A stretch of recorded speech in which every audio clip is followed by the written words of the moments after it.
जय हिंद दोस्तों, मैं विपुल बैंसला स्वागत करता हूं आपके अपने चैनल भर्ती की पाठशाला में। और आज हम देखेंगे अनेक शब्दों के लिए एक शब्द जो बार बार एग्जाम में पूछे जाते हैं और सबसे जो महत्वपूर्ण शब्द हैं आज हम उनको देखेंगे। तो चलिए शुरू करते हैं अपनी क्लास बिना शब्द गवाए। तो पहला शब्द है हमारा जिसके हृदय पर आघात हुआ हो। जिसके हृदय पर आघात हुआ हो।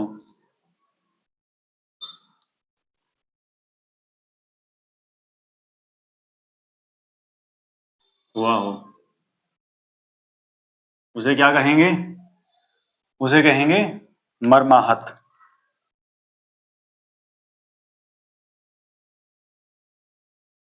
मर्माहत। दूसरा शब्द लिखेंगे जो इंद्रियों से परे हो। जो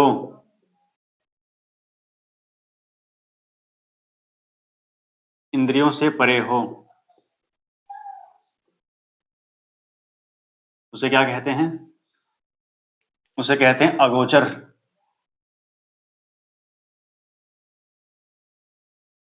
अगोचर। नेक्स्ट, जो खाने योग्य न हो। जो खाने योग्य न हो। योग्य न हो उसे कहते हैं अखाद्य।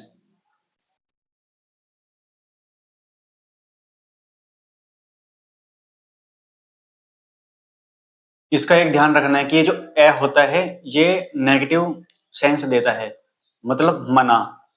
तो जिस भी शब्द में ये दिखेगा असाध्य वो होता है कि जो नेगेटिव सेंस दिखा रहा हो कि खाने योग्य नहीं है। अगर लग जाए सु तो सु का मतलब होता है अच्छा। अच्छा, जैसे हम देखते हैं ना कि सुपुत्र।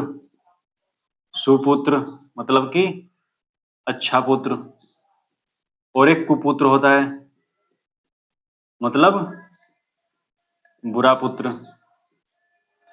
बुरा पुत्र। तो ये देखना है कि जो सु होता है वो अच्छे के लिए होता है, कु होता है बुरे के लिए होता है, और ए भी कहीं ना कहीं नेगेटिव सेंस देता है। अब हम अपना अगला शब्द देखेंगे। क्या है? जिसका यश। जिसका यश चारों ओर फैला हो। और फैला हो वो होगा यशस्वी। यशस्वी। यार देखेंगे दोबारा से।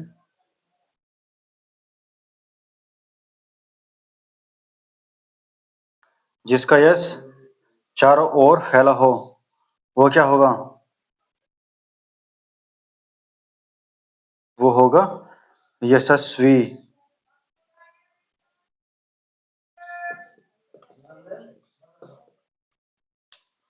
इसके बाद लिखेंगे बाएं हाथ से लिखने वाला।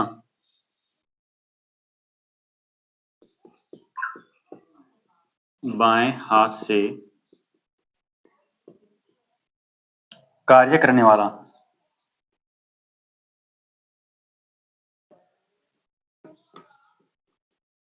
वो होगा सव्यसाची।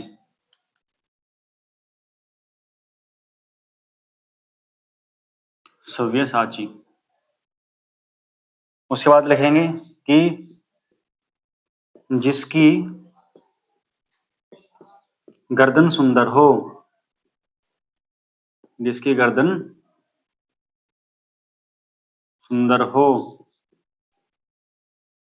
उसको बोलेंगे सुग्रीव। सुग्रीव। ग्रीव का मतलब होता है गर्दन, और जिसकी गर्दन सुंदर हो उसको बोलेंगे सुग्रीव। इसका साथ ही साथ स्क्रीनशॉट लेते चलिए। बहुत ही इंपॉर्टेंट जो हमारे वन वर्ड सब्स्टिट्यूशन होते हैं हिंदी में, अनेक शब्दों के लिए एक शब्द, वो यहाँ पर आपको मिलेंगे। और छोटी क्लास होगी, छोटी क्लास में ही बहुत ज्यादा हम शब्द कर लेंगे।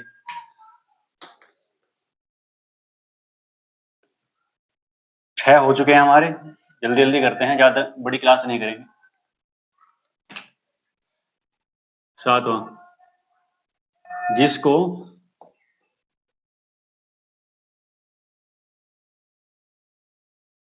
तोला या मापा ने जा सके उसको क्या बोलेंगे? उसको बोलेंगे अपरिमेय। अपरिमेय।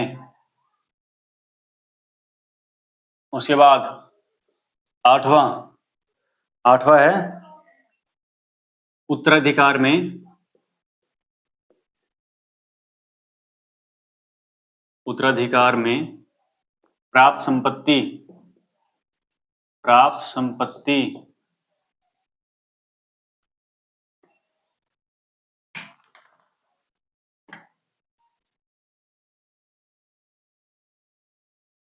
उत्तराधिकार में प्राप्त संपत्ति, इसको क्या बोलते हैं? इसको बोलते हैं रिक्त। रिक्त। उत्तराधिकारी में प्राप्त संपत्ति वो होती है रिक्त। उसके बाद अगला हम लिखेंगे कि हवन में, हवन में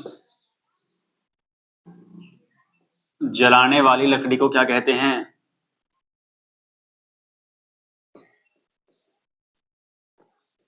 लकड़ी वो क्या होती है? वो होती है समीधा। समीधा। और 10वां लिखेंगे, किसी शुभ कार्य को, किसी शुभ कार्य को विधि विधान द्वारा पूरा करना,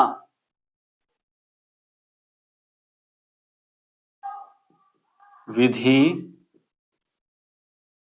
विधान द्वारा करना, इसके लिए क्या बोलते हैं? वो होता है हमारा अनुष्ठान। अनुष्ठान।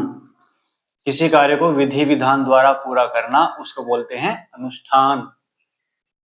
ये हमारे 10 हो चुके हैं। इसका जल्दी जल्दी आप स्क्रीनशॉट लेते चलिए। अब हम इसको रफ करते हैं। नेक्स्ट लिखेंगे 11वां, शीत ऋतु में, शीत ऋतु में होने वाली वर्षा, शीत ऋतु में होने वाली वर्षा, होने वाली वर्षा उसको क्या बोलते हैं? यहां लिख देता हूं मैं, उसको बोलते हैं महावट। महावट। अब ये है महावट। एक एक शब्द आता है महावत, इसमें टे है और उसमें होता है क्या? महावट। आप यहां लिख लेना नंबर 12। मैं यहां लिख रहा हूं कि महावट क्या होता है, शब्द पहले लिख रहा हूं मैं। ये है महावत, मैं इसको अलग पेन से लिखता हूं, महावट। महावत। ये महावत क्या होता है? ये होता है हाथी को हाँकने वाला, हाथी को हाँकने वाला वो होता है महावत।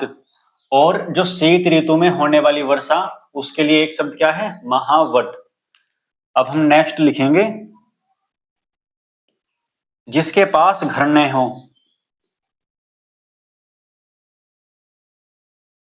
जिसके पास घर न हो उसको क्या बोलेंगे? उसको बोलेंगे अनिकेत। अनिकेत। अब इसमें समझ लेना है कि हमने बोला है कि जिसके पास घर न हो उसको बोलते हैं अनिकेत। इसमें से अगर हम एन निकाल देंगे तो क्या बचेगा? निकेत। तो निकेत किसका हो जाएगा? निकेत हो जाएगा घर का। समझ गए? उसके बाद एक आता है अनिकेत और एक आता है अकिंचन। ये क्या था? अनिकेत क्या था? कि जिसके पास घर न हो उसको बोलेंगे अनिकेत, और जिसके पास कुछ भी न हो, जिसके पास कुछ भी न हो, कुछ भी न हो, उसके लिए एक शब्द क्या है? उसको बोलेंगे हम अकिंचन। अकिंचन, वो हो जाएगा हमारा अकिंचन। अब हम अगला शब्द लेते हैं कि 15वां क्या होगा? जो हम अपनी पूजा पाठ करते हैं, जब हम पूजा करते हैं तो उसके बाद जो चावल लगाया जाता है तो उसको क्या बोलते हैं? मतलब माथे पर लगाने वाला अनाज। माथे पर, माथे पर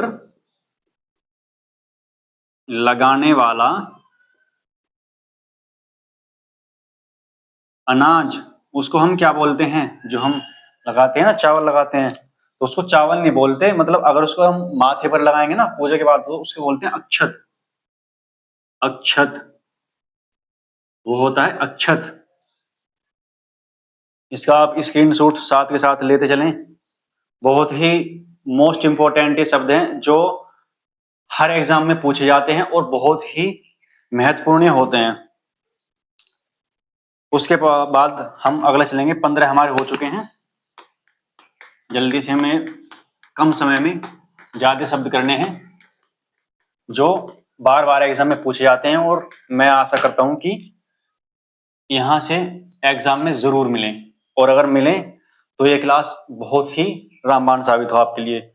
उसके बाद अगला है जिसे भले बुरे का ज्ञान न हो। जिसे भले बुरे का, भले बुरे का ज्ञान न हो, ज्ञान न हो, उसको हम क्या बोलेंगे? उसको बोलेंगे हम अविवेकी। अविवेकी। और विवेकी क्या हो जाएगा? जिसे भले बुरे का ज्ञान हो। उसके बाद अब हम एक बार समझते हैं। एक होता है ये जे जो होता है, ये क्या होता है? इसका मतलब होता है जानने वाला। ठीक है, जिसको ज्ञान होता है उसको बोलते हैं मतलब ये।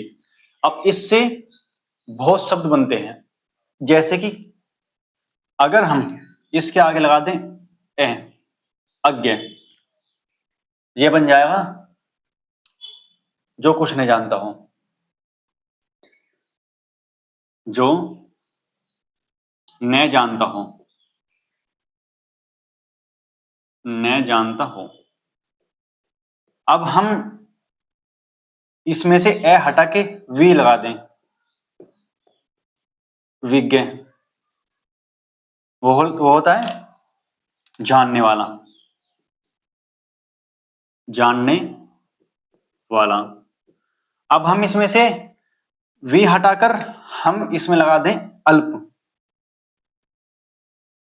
अल्पज्ञ, बन गया ना? तो अल्प क्या होता है? अल्प मतलब थोड़ा, लास्ट में जे, ये होगा जानने वाला। तो ये क्या हो गया? अल्प मतलब थोड़ा, यानी कि कम जानने वाला। कम जानने वाला।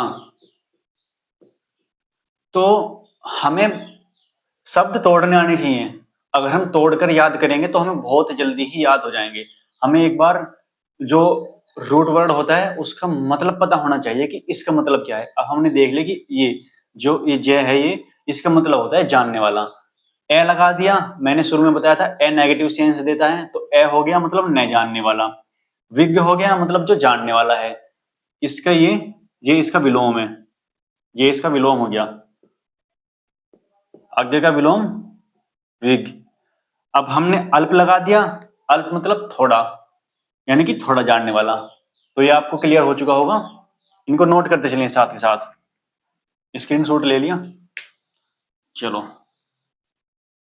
अब हम अगले शब्दों को देखते हैं। अगले शब्द कौन कौन से हमारे पास। हम इस क्लास में बहुत ही महत्वपूर्ण जो होते हैं, एग्जाम में बार बार पूछे जाने वाले वे शब्द करेंगे, और जो आ सकते हैं, जो लगे कि हाँ बच्चों ने पढ़ा होगा तो उनका रिवीजन भी हो जाए और अच्छे शब्द हों। उसके बाद नंबर 17 पे क्या आ जाएगा हमारा, वो आ जाएगा रजोगुण वाला।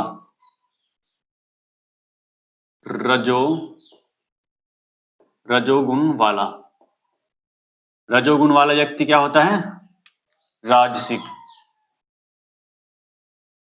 राजसिक, ठीक है जी। अब हम एक तरह के नेक्स्ट लिखते हैं हम, जिसने मृत्यु को जीत लिया हो। जिसने मृत्यु को जीत लिया हो,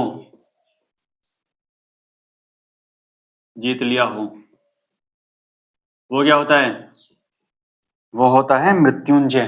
मैं यहां लिख दूं इसको, मृत्युंजय। मृत्युंजय, और मृत्युंजय बोलते किसको हैं, भगवान शिव को। भगवान शिव को। और जो भगवान शिव के जो उपासक होते हैं, जो भगवान शिव की पूजा करते हैं, हमने पहले ही शब्द पढ़ा था, वो था शैव। उनको शैव कहते हैं, जो भगवान शिव की उपासना करते हैं। और नेक्स्ट लिखते हैं आगे की सोचने वाला। आगे की सोचने वाला, वो होता है अग्रसोची। अग्रसोची। अब इसमें ज्यादा दिमाग नहीं लगाना है, बस ये देखना अग्र का मतलब होता है आगे, सोची मतलब सोचने वाला, तो शब्द बन गया अग्रसोची। आगे की सोचने वाला, वो हो गया अग्रसोची। उसके बाद हम देखते हैं 20वां, वो क्या है, वो है कनिष्ठिका और मध्यमा के बीच की उंगली। कनिष्ठिका और मध्यमा के बीच की उंगली। मध्यमा के बीच की उंगली, वो होती है उंगली, वो होती है कौन सी, अनामिका। अनामिका, कनिष्ठिका कन की उंगली, मध्यमा ये वाली बीच की उंगली, और इनके बीच की जो ये रिंग फिंगर, ये होती है अनामिका। स्क्रीनशॉट ले लीजिए आप जल्दी से, फिर अगला करते हैं।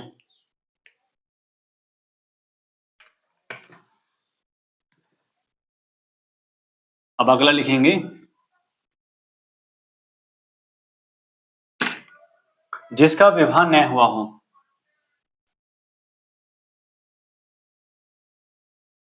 जिसका विवाह न हुआ हो,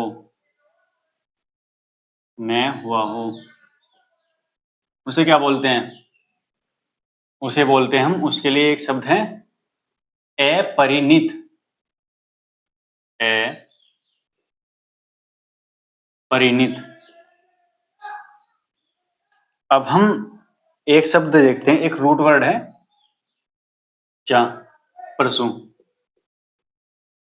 अब हम पहले समझते हैं कि परसु होता क्या है। परसु होता है जन्म देने वाली। इसका मतलब लिखता हूं जन्म देने वाली, जन्म देने वाली। अब इससे शब्द बनता है कि, यहां लिख लीजिए परसु मतलब जन्म देने वाली, हमने लगा दिया वीर परसु, वीर परसु। क्या हो गया?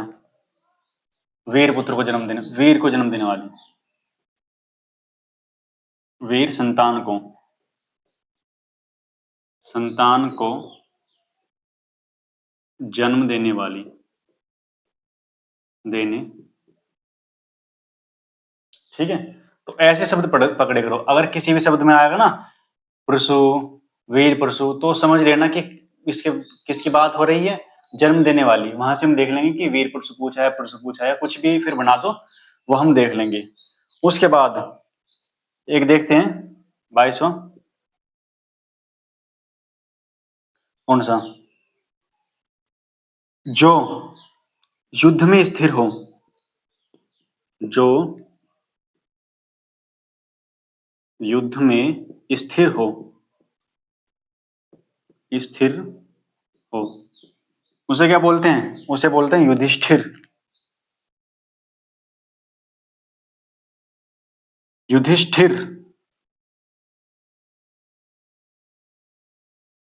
ये स्पेलिंग भी सही से लिख लेंगे क्योंकि ये हमें वर्तनी शुद्धि में काम आएगा।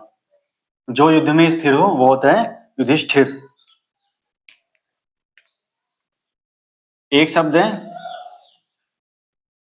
जो इस लोक का हो, जो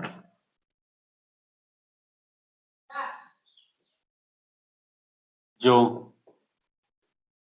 इस लोक का हो,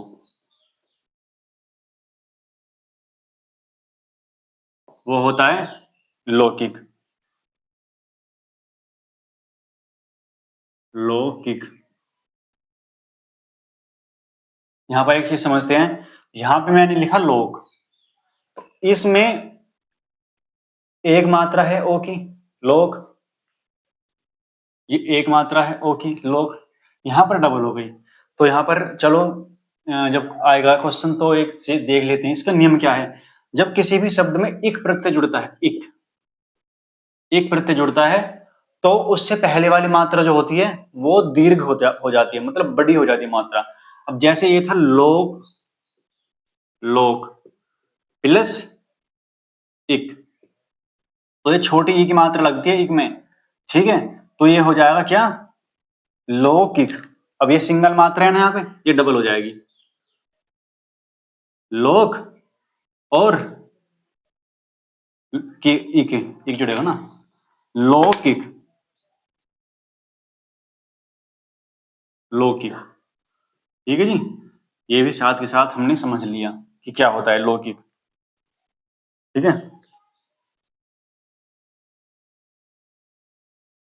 नेक्स्ट, नेक्स्ट है हमारा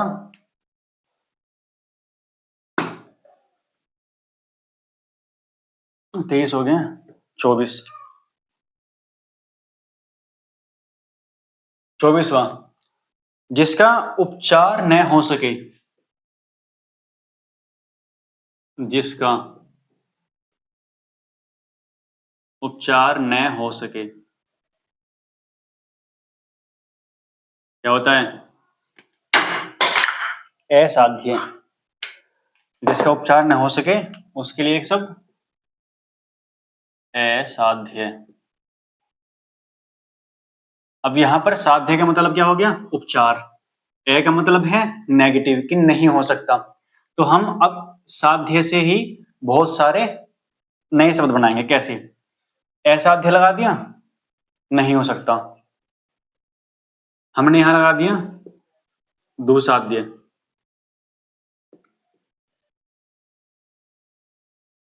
दो का मतलब होता है कठिनाई से, यानी कि जिसका उपचार, उपचार कठिनाई से हो,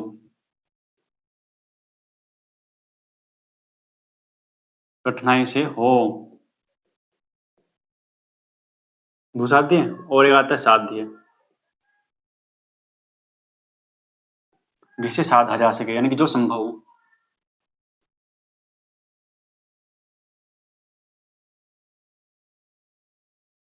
जा सके या फिर उपचार किया जा सके।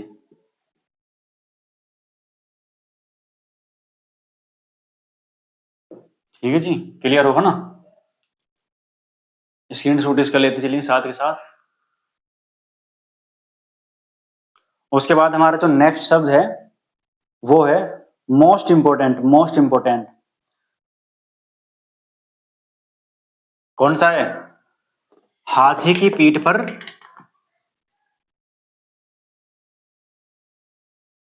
हाथी की पीठ पर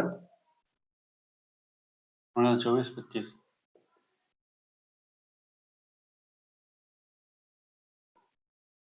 हाथी की पीठ पर रखे जाने वाली गद्दी।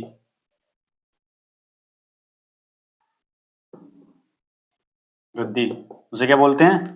होदा। होदा, है से हाथी, है से होदा। एक हम लिखते हैं घोड़े। घोड़े की पीठ पर रखे जाने वाली गद्दी। जाने वाली गद्दी। गद्दी उसे क्या बोलते हैं? जीन। जीन नहीं, ये होता है जीन, बड़े एक बड़े ए की मात्रा है। उसके बाद हम लिखते हैं 27, जहां जाया ना जा सके। जहां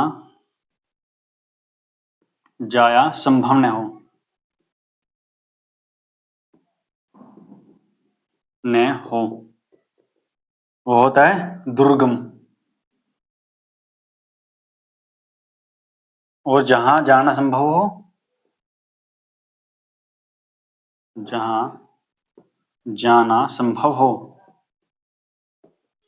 संभव हो, उसे बोलते हैं सुगम। सुगम, सु मतलब अच्छा, पॉजिटिव सेंस में आता है, तो ये हो गया दुर्गम और सुगम। उसके बाद देखते हैं, उसके बाद 29, महल का भीतरी भाग।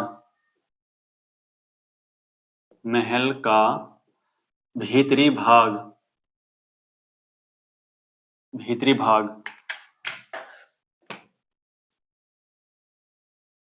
भीतरी भाग उसे क्या कहते हैं? उसे कहते हैं अंतःपुर। अंतःपुर। एक लिखते हैं सबसे इंपॉर्टेंट, रंगमंच का पर्दा। रंगमंच का पर्दा उसको बोलते हैं यवनिका। यवनिका। एक लिखते हैं कि रंगमंच पर्दे के पीछे के स्थान। पर्दे के पीछे का स्थान। पीछे का स्थान वो था, उसे बोलते हैं नेपथ्य। नेपथ्य। हमने यहां देखा यवनिका, एक होती है यवन प्रिया, तो यहीं पे लिख लेंगे यवन प्रिया किसे कहते हैं? शॉर्ट में लिख लेंगे यवन।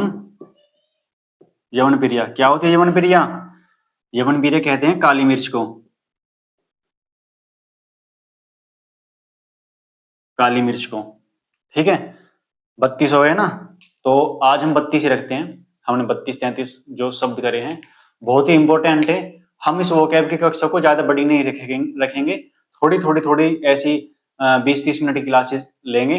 उसमें बहुत ही इंपॉर्टेंट जो पर्यायवाची शब्द, विलोम शब्द और अनेक शब्दों के लिए एक शब्द, मुहावरे, लोकोक्तियां हम धीरे धीरे लेके चलेंगे, जो आपको ज्यादा लोड भी ना पड़े और सब कुछ आपको रिवाइज हो जाए और अच्छे कंटेंट आपको मिल सके। अब आपको ये क्लास अच्छी लगी हो तो क्लास को लाइक ज़रूर करें और कमेंट करके बताएं कि आपको क्लास कैसी लगी। और अगर आपके मन में कोई टॉपिक हो तो वो आप हमें कमेंट कर सकते हैं। हमें कौन सा एक छोटा टॉपिक लेना है उसको हम करने की पूरी कोशिश करेंगे। जय हिंद, जय भारत।